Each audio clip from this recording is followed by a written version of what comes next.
6:21 on your Monday morning, which means it's time to take a look at your money. So every 4 years, FIFA holds its World Cup soccer tournament.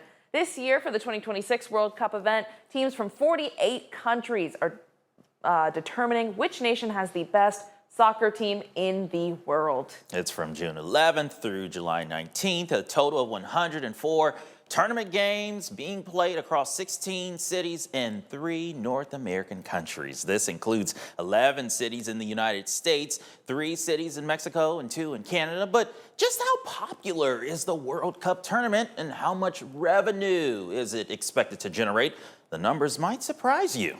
I was going to say, I've definitely been told that the numbers will be surprising us. And we've got our financial advisor, Mark Grabocheski, joining us here in studio to break this all down for us. Surprise us, Mark. Good morning. I think you and I we were talking a little bit before. We were surprised. I think the viewers are going to be surprised at some of these numbers. Yeah, but excited to be here. Yeah, help us put this tournament into perspective. Yeah. Just how popular is the World Cup 2026? Soccer is by far and away the world's most popular sport. It has a global fan base of 3.5 billion people. That's about 42% of the world's entire population. The 2026 World Cup will be viewed in over 200 countries and territories across the world. Global viewership for the 104 tournament games is expected to reach 6 billion people. That's a record. Global viewership for the championship game on July 19th expected to be 1.7 billion people. Now, to put that into perspective, the global viewership for the last Super Bowl, just 150 million people. And estimated 6.5 million people will physically attend one of the games. And an estimated 40%, or about 2.6 million people of those attendees will be international travelers. And we were kind of talking about how in some cities, the international travelers, like Scottish people drinking Boston Dry of all their beer. But yeah, it's just kind of been really exciting. It really has been. So with this large global fan base coming in, how much money is FIFA expected to generate from this year's World Cup? One word, a lot, but we'll get to that a little bit more. But look, for the 2026 World Cup, FIFA expanded the number of teams from 32 up to 48.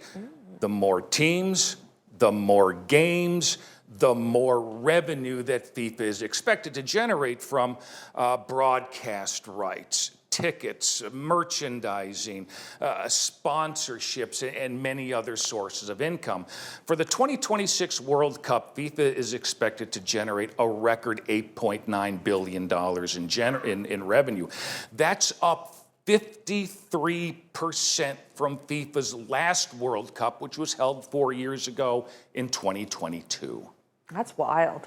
All right, so the big question though, how much do tickets cost if you actually want to go to one of these games? Everybody at home, hold on, just grab your chair really tight if you're planning on going.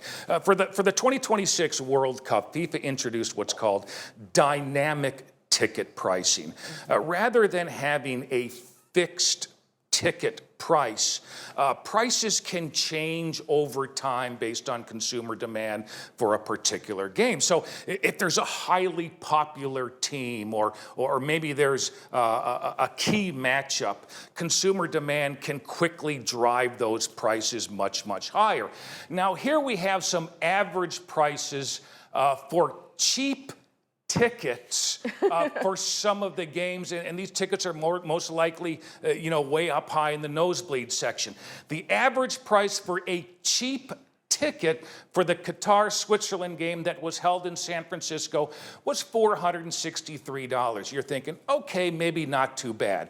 But then let's look at, if you went to see the highly popular Brazil play Morocco in New Jersey, that average cheap ticket jumped to $1,749.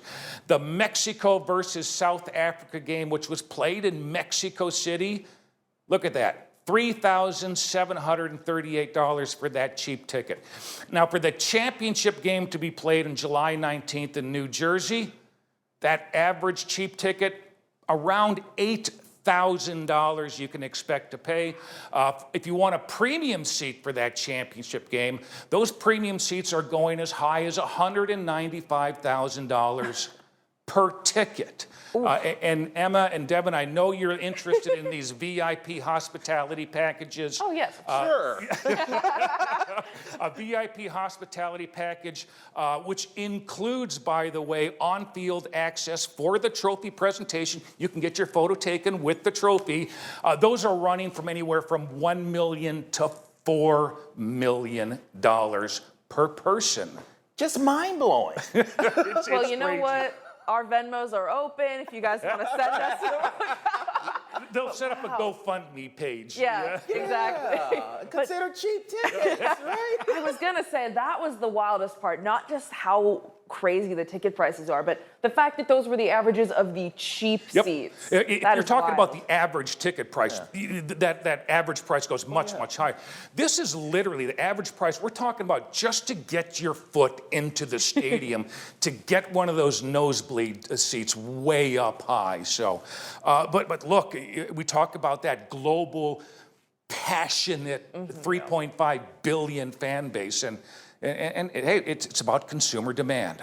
Exactly. You're right. It has brought a lot of interest, Yep. tourism, and that revenue as well to local cities. Yeah, I mean, I get my 4-year dose of soccer, but to be honest, I go to a couple of bars and you just see that energy, that excitement this tournament brings to everyone in the bar. Just everyone's cheering and having a great time. I was going to say, I think that's going to be our more affordable option for some of our folks at home to catch the World Cup Or finals basement this couch. weekend. Or basement couch. Smart idea. right. Thank you, Mark. Yep. Thank you so Good to much see for you coming both. in. We'll catch you next week. Have fun watching the finals this weekend. I will.